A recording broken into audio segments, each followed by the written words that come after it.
زمین کے اندر دوزخ کی خوفناک آوازیں۔ بسم اللہ الرحمن الرحیم۔ السلام علیکم۔ یقیناً تمام تعریفیں اللہ کے لیے ہیں، ہم اس کی تعریف بیان کرتے ہیں، اسی سے مدد کے طلبگار ہیں۔ میں گواہی دیتا ہوں کہ اللہ کے سوا کوئی معبود برحق نہیں۔ ناظرین، زمین کے اندر کی خوفناک آوازیں۔ روسی سائنسدان اربوں ڈالر چھوڑ کر فرار، دوزخ کی چیخیں ریکارڈ، تاریخ کی خوفناک ترین ویڈیو۔ یہ تو طے شدہ ہے کہ قدرت کے رازوں کے قریب جائیں گے تو سائنس ناکام ہو جائے گی اور سائنسدان ایمان لے آئیں گے۔ خلا میں جانے والے سینکڑوں سائنسدان اب تک اسلام قبول کر چکے ہیں۔ عرب زمین کی گہرائی کی حد سے آگے جانے والے روسی سائنسدانوں نے ایسے خوفناک راز ریکارڈ کر لیے ہیں جس کے بعد اب انہیں کھربوں روپے خرچ کرنے کے باوجود پروجیکٹ ادھورا چھوڑ کر توبہ کرنا پڑ گئی۔ اس پروجیکٹ کے بند ہونے کی تصاویر اور خوفناک آوازوں کی آڈیو محفوظ ہے، بلکہ ایسی آوازیں جیسے دوزخ میں بڑی تعداد میں گنہگار آگ میں جل رہے ہوں۔ بظاہر یہ لگتا ہے کہ یہ سب فرضی واقعات ہوتے ہیں، لیکن جب غیر مسلم سائنسدان قرآن پاک کی آیتوں میں دی گئی اجازت کے تحت کائنات کے رازوں کا کھوج لگانے کی کوشش کرتے ہیں تو انہیں وہ سبق مل جاتا ہے جو خالق کائنات انسان کو دینا چاہتا ہے۔ اسی لیے سائنسدانوں کے ذریعے قدرت اپنی نشانیاں دکھا رہی ہے۔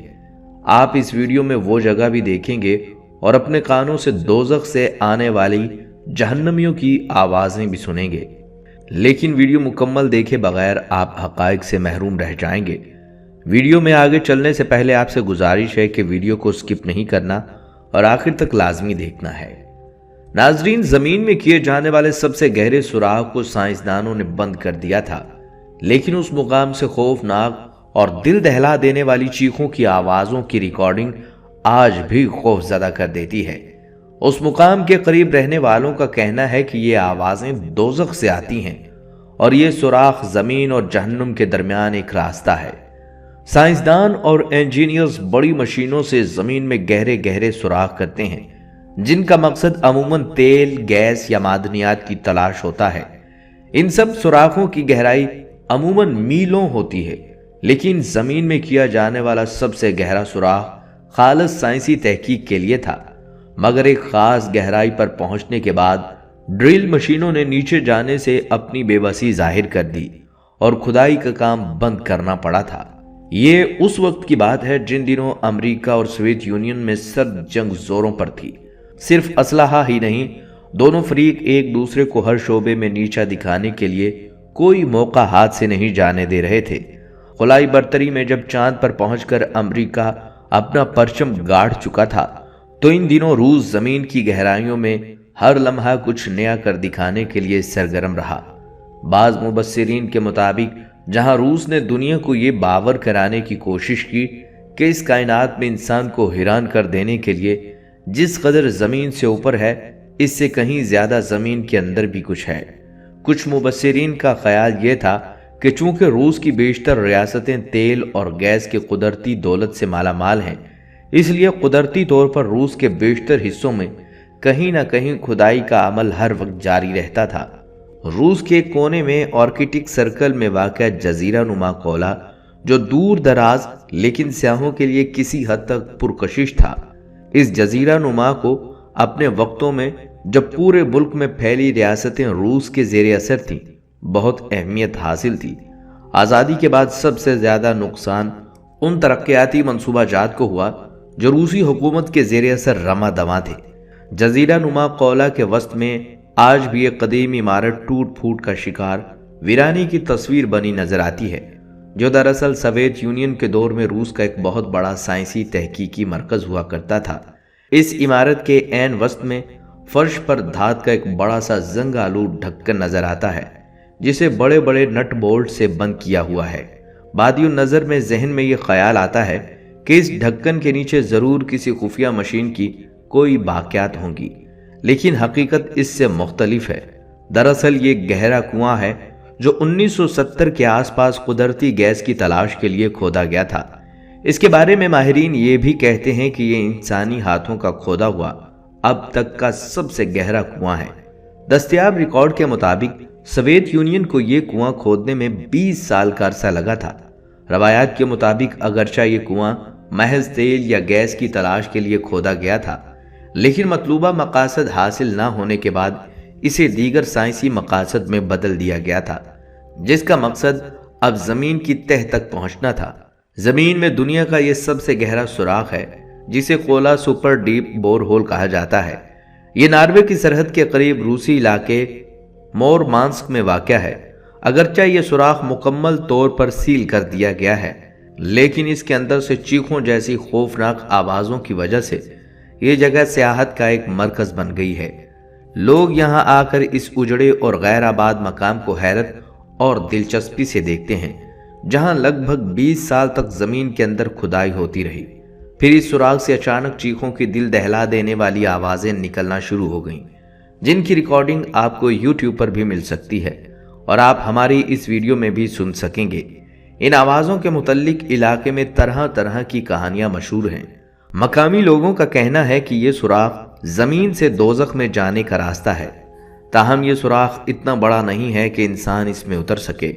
سوراخ کا دھانا صرف 9 انچ ہے۔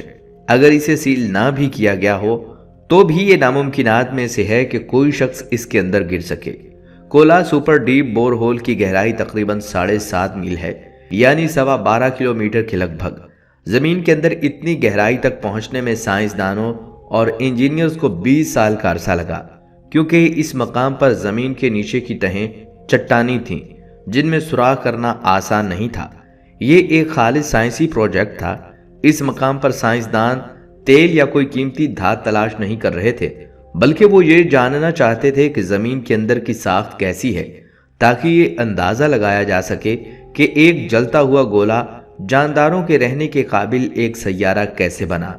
اس پروجیکٹ کی تکمیل کے لیے سائنسدان تقریباً 9 میل نیچے جا کر چٹانوں کے نمونے اکٹھا کرنا چاہتے تھے، لیکن یہ منصوبہ مکمل نہ ہو سکا۔ جب ڈرل مشین کا نوکیلا برما 7.5 میل کی گہرائی میں واقع چٹان سے ٹکرایا تو انجینئرز کو محسوس ہوا کہ اب مزید نیچے جانا ممکن نہیں رہا۔ اس گہرائی میں موجود چٹانیں تقریباً 3.25 ارب سال پہلے کی حالت میں تھیں۔ اس مقام کا درجہ حرارت جو سائنسدانوں کے اندازے سے تقریباً دگنا تھا۔ اتنے زیادہ درجہ حرارت پر مزید کھدائی کرنا اس لیے بھی ممکن نہیں رہا تھا کہ اسٹیل کے پائپ اور برمے کی نوک ٹیڑھی ہونا شروع ہو گئی تھی۔ صرف یہی نہیں بلکہ اس درجہ حرارت پر زیر زمین چٹانیں بھی چٹان جیسی نہیں تھیں، بلکہ پروجیکٹ کے سائنسدانوں کے بقول ان کا طرز عمل پلاسٹک جیسا ہو گیا تھا۔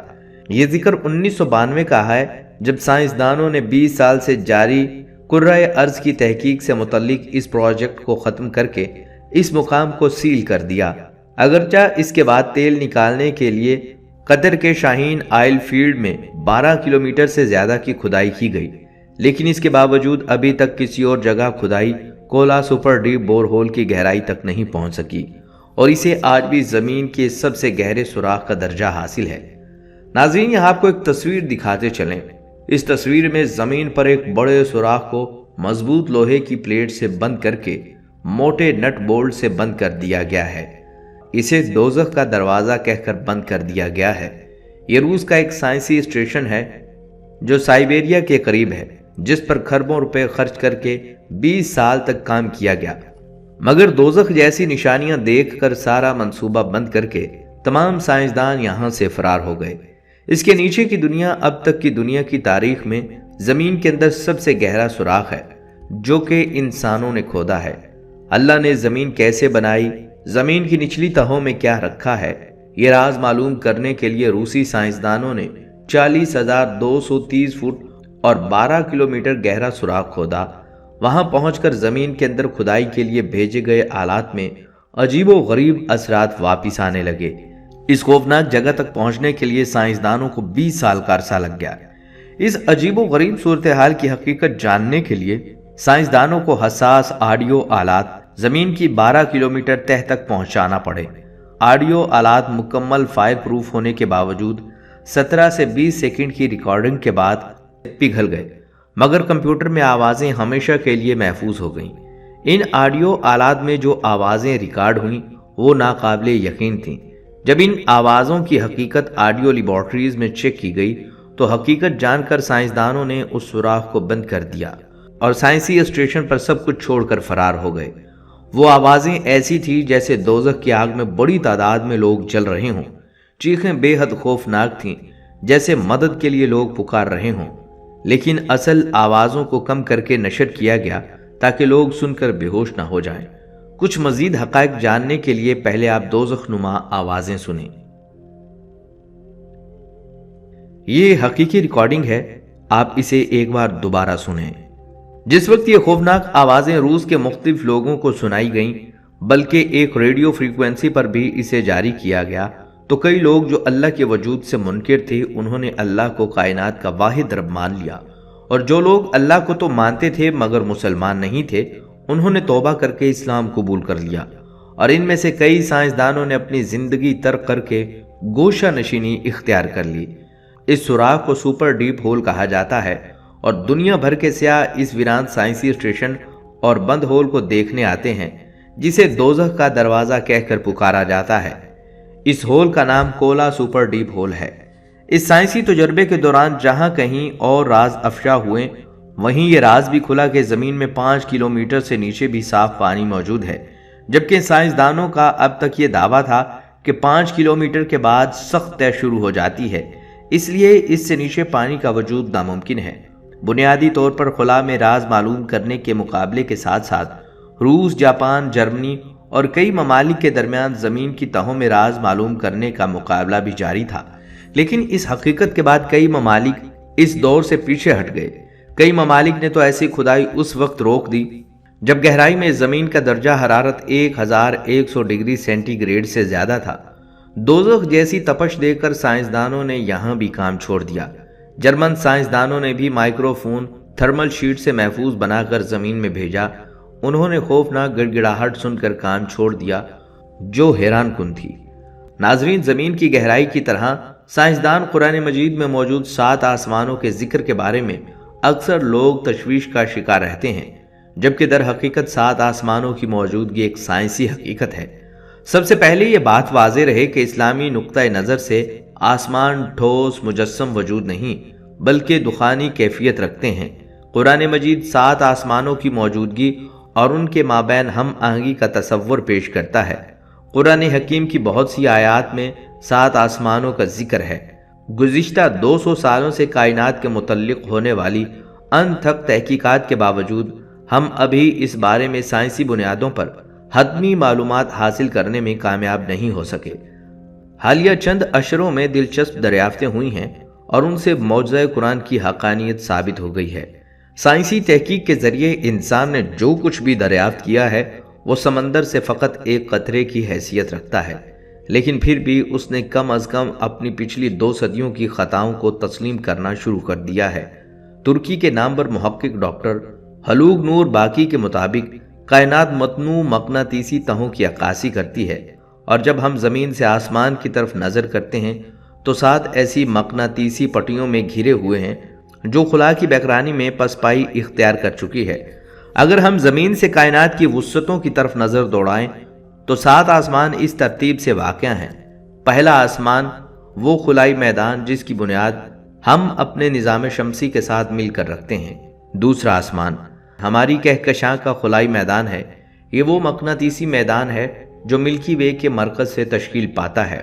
تیسرا آسمان ہمارے مقامی کلسٹر کہکشاؤں کے گروہ کا خلائی میدان ہے۔ چوتھا آسمان کائنات کا مرکزی مقناطیسی میدان ہے جو کہکشاؤں کے تمام گروہوں کے مجموعے سے تشکیل پاتا ہے۔ پانچواں آسمان اس کائناتی پٹی پر مشتمل ہے جو قواصص بناتے ہیں۔ چھٹا آسمان پھیلتی ہوئی کائنات کا میدان ہے جسے رجت کہکری کی حامل کہکشائیں بناتی ہیں۔ ساتواں آسمان یہ سب سے بیرونی میدان ہے جو کہکشاؤں کی لامحدود بےقرانی سے تشکیل پاتے ہیں۔ ان 7 تہ در تہ آسمانوں کا ذکر قرآن مجید نے آج سے 14 صدیاں پہلے واشگاف انداز میں کر دیا تھا۔ ایسے ہی پر اسرار واقعات کے بارے میں ارشاد ربانی ہے، زمین میں بہت سی نشانیاں ہیں یقین لانے والوں کے لیے، اور خود تمہارے وجود میں کیا تم کو سوجتا نہیں؟ ناظرین، یہ چھوٹا سا سیارہ جس کے اوپر ہم رہتے ہیں یہ ایک بہت بڑی نمائش گاہ ہے۔ ان آیات و عجائبات کے لیے اس نمائش گاہ میں اس دنیا کے عجائبات میں سے بہت ہی کم ابھی تک نمائش کے لیے رکھے جا سکے ہیں۔ آئے دن نئے نئے انکشافات ہو رہے ہیں اور نئے نئے عجائبات سامنے آ رہے ہیں۔ اس قسم کی ایک نمائش گاہ جو خود ہماری ذات ہے، اس کی پر اسرار نفسیاتی دنیا، اس حضرت انسان کے اندر بھی اس کائنات کے اسرار موجود ہیں۔ صرف زمین کے اسرار نہیں، پوری کائنات کے اسرار۔ ان دو نمائش گاہوں کی طرف ان آیات میں مختصر اشارہ ہے کہ یہ دونوں نمائش گاہوں کے دروازے تمہارے لیے کھولے جا رہے ہیں، لیکن فائدہ اسی شخص کو ہوگا جو ان کو دیکھنا چاہے اور جو یقین کرنا چاہے اور اپنی زندگی کی نعمتوں اور خوشیوں سے بھرنا چاہے، جو علم و معرفت اور دانائی اور عبرت حاصل کرنا چاہے، جن سے اس کا دل زندہ ہوگا اور عمر زیادہ ہوگی۔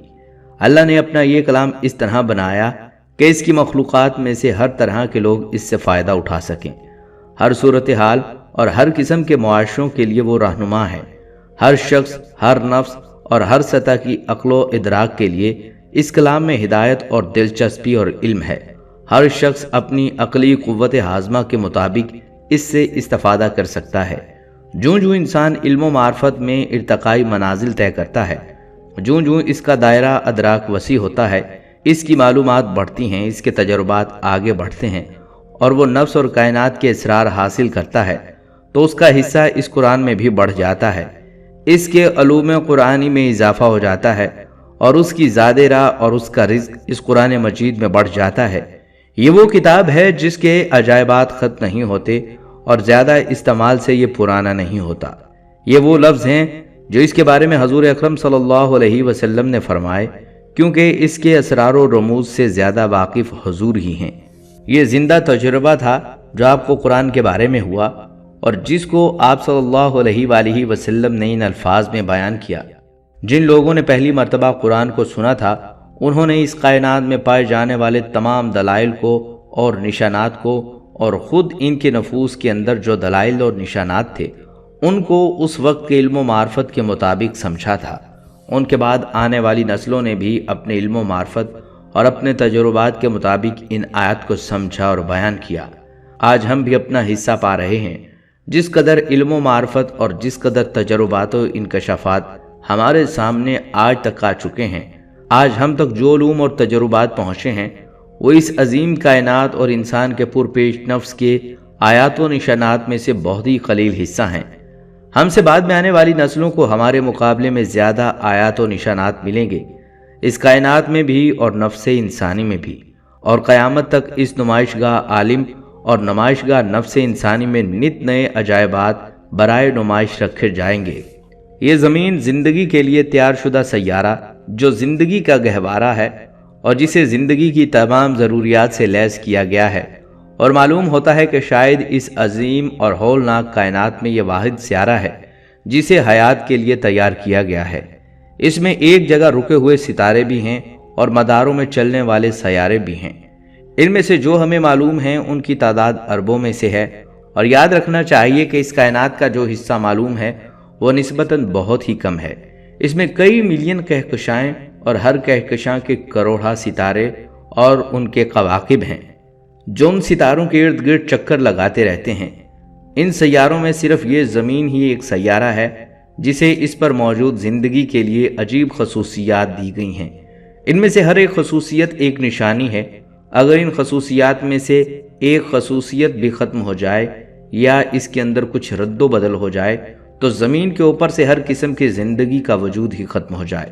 اگر اس زمین کا حجم بدل دیا جائے، ٹیڑھی ہو جائے یا چھوٹی، اگر سورج سے اس کا فاصلہ بدل جائے، کم ہو جائے یا زیادہ، اگر سورج کا حجم بدل جائے اور اس کا درجہ حرارت بدل جائے، اور یہ زمین اپنے محور پر جس طرح جھکی ہوئی ہے، اگر اس کے اس جھکاؤ میں کوئی تغیر واقع ہو جائے، اگر اس کی گردش محوری یا سورج کے گرد اس کی سالانہ گردش میں کمی بیشی آ جائے، اگر چاند کا حجم متغیر ہو جائے یا زمین سے قریب یا دور ہو جائے، اگر زمین کے اندر تری اور خشکی کی نسبت بدل جائے، غرض اگر اور ہزارہا اگر ان ہزارہا موافقات اور سہولیات میں سے کوئی ایک بھی بدل جائے تو اس سیارے پر سے اس خوبصورت زندگی کا نام و نشان ہی ختم ہو جائے۔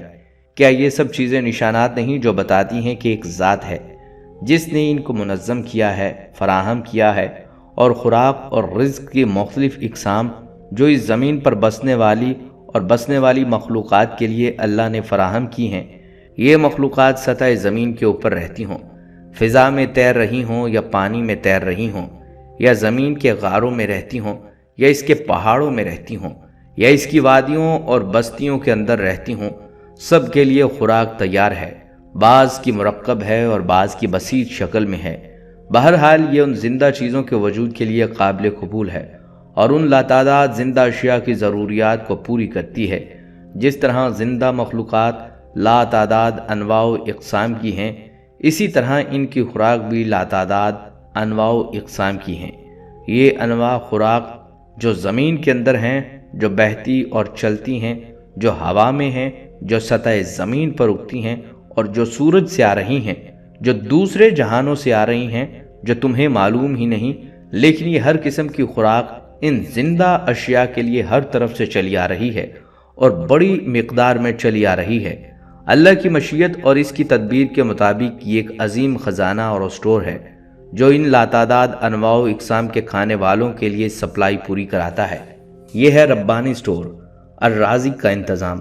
پھر اس زمین کے مناظر و مشاہد کی رنگا رنگی جہاں تک بھی نظر جا سکتی ہو، جہاں جہاں بھی قدم جا سکتے ہوں، یہ بھی اپنی جگہ عجائبات ہیں جو ختم ہونے کا نام نہیں لیتے۔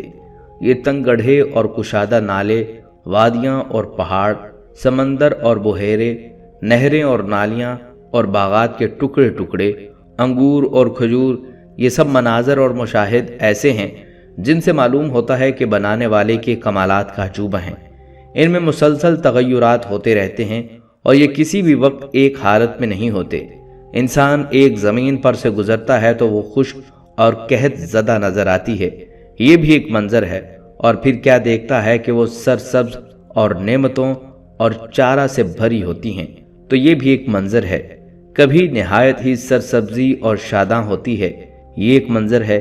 کبھی وہ دیکھتا ہے کہ تمام زمین زرد اور خشک ہو گئی اور فصل کٹنے والی ہے، یہ بھی منظر ہوتا ہے، اور وہ اپنی جگہ کھڑا ہوتا ہے، بالکل ادھر ادھر نہیں گیا ہوتا۔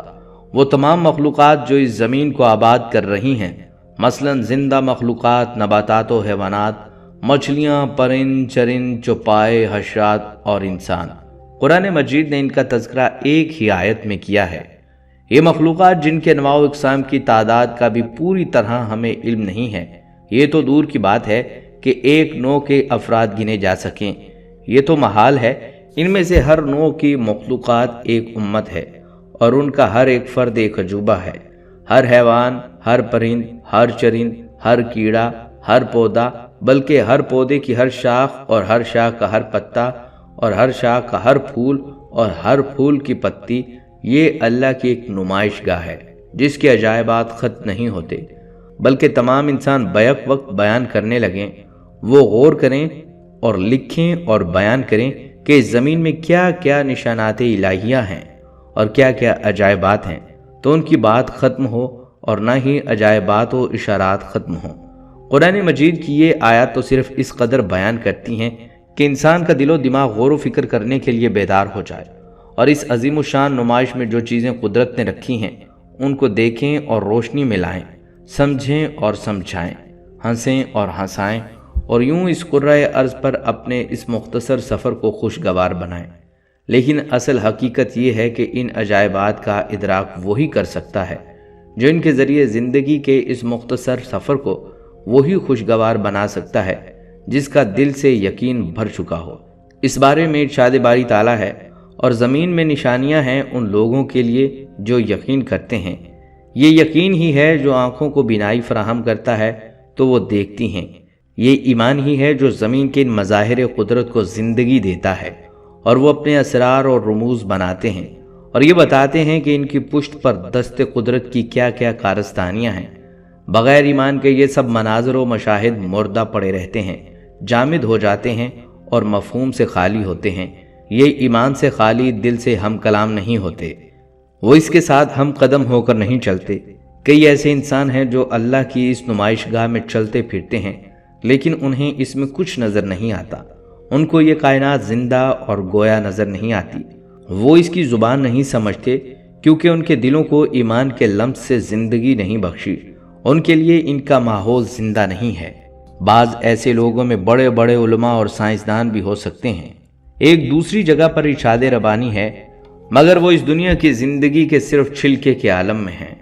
رہی اس دنیا کی اندرونی حقیقت تو وہ ان کی نظروں سے اوجھل ہے، کیونکہ کوئی بھی دل اس کائنات کی حقیقت کو ایمان کی کنجی سے کھول سکتا ہے۔ کوئی بھی آنکھ صرف ایمان کی روشنی سے ہی ان حقائق کو دیکھ سکتی ہے۔ ناظرین، بے شک یہ تمام چیزیں اسلام کی حقانیت دنیا کے سامنے ظاہر کرتی ہیں۔ اس کائنات میں ایسے اور کتنے ہی راز ہیں جو انسان کی سمجھ سے باہر ہیں، پر ایسی تمام چیزوں کا وقت کے ساتھ سامنے آنا اسلام کی حقانیت کو دنیا کے سامنے لاتا ہے۔ اس قسم کے واقعات کو دیکھ کر بہت سے سائنسدان جب ان کی تہہ تک پہنچنے کی کوشش کرتے ہیں تو وہ نہ صرف دین اسلام کی حقانیت کو دل و جان سے مانتے ہیں بلکہ اسلام بھی قبول کرتے ہیں۔ ایسے بہت سے نام ہمیں تاریخ میں دیکھنے کو ملیں گے۔ اسلام کی حقانیت کا سب سے بڑا ثبوت کلام الہی اور حدیث مبارکہ ہیں۔ وہ باتیں جو قرآن و حدیث نے 1400 سال پہلے بتا دی تھیں، ان کو سائنس آج ثابت کر رہی ہے۔ اسلام اپنی حقانیت اور سچائی کے ثبوت میں جدید سائنسی تحقیقات کا محتاج نہیں، بلکہ خود یہی چیزیں قرآنی بشارات اور اخبارات کی مرہون منت ہیں۔ تاہم آپ ناظرین کے اطمینان کی خاطر اس سلسلے میں چند مثالیں بھی آپ کو سناتے چلیں۔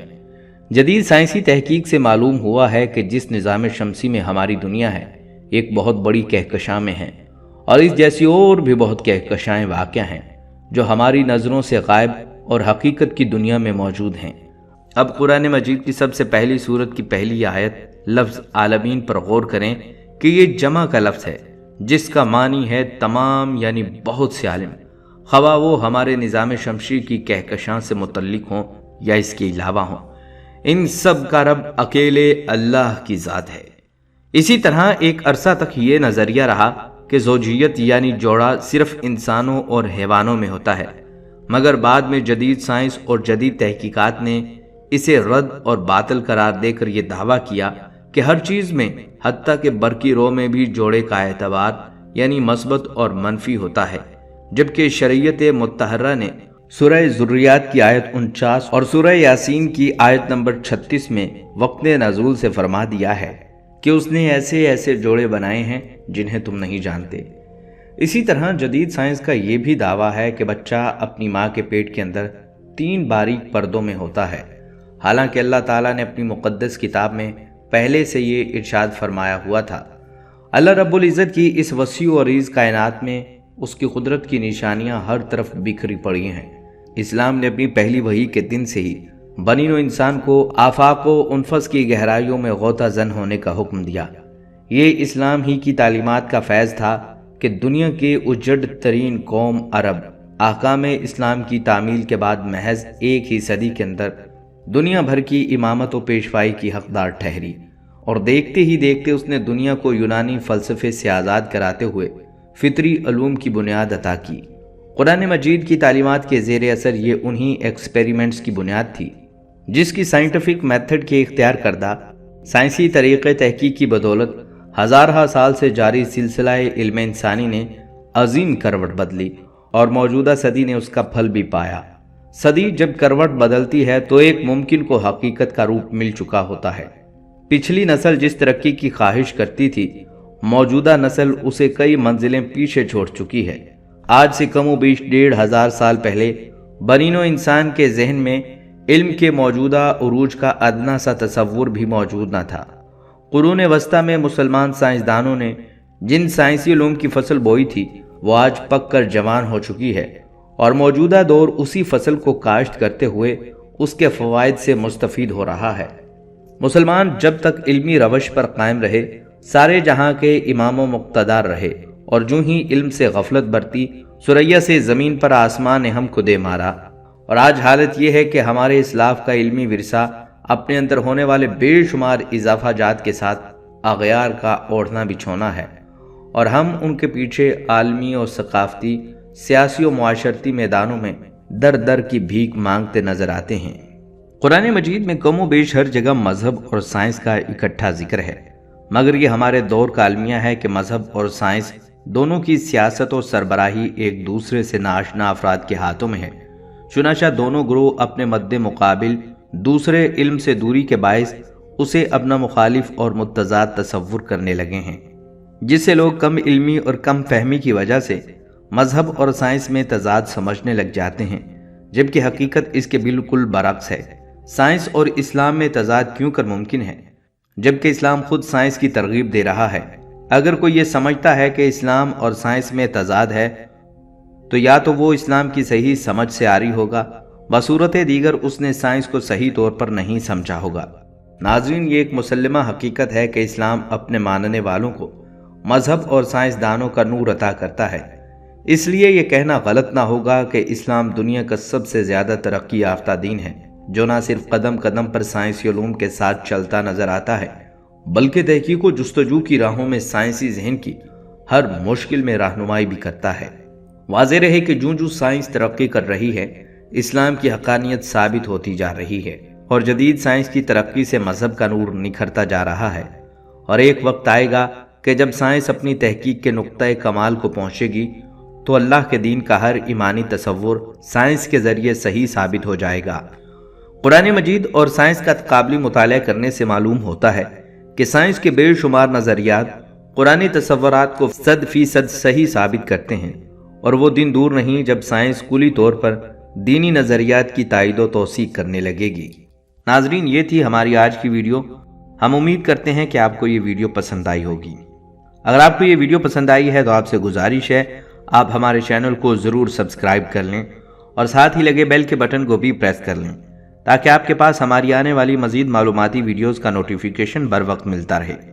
سبسکرائب کے ساتھ ساتھ ہماری ویڈیو کو لائک بھی کریں، اور اپنی قیمتی رائے کا اظہار کمنٹ سیکشن میں ضرور کریں۔ کمنٹس میں آپ اپنے سوالات بھی ہم تک پہنچا سکتے ہیں۔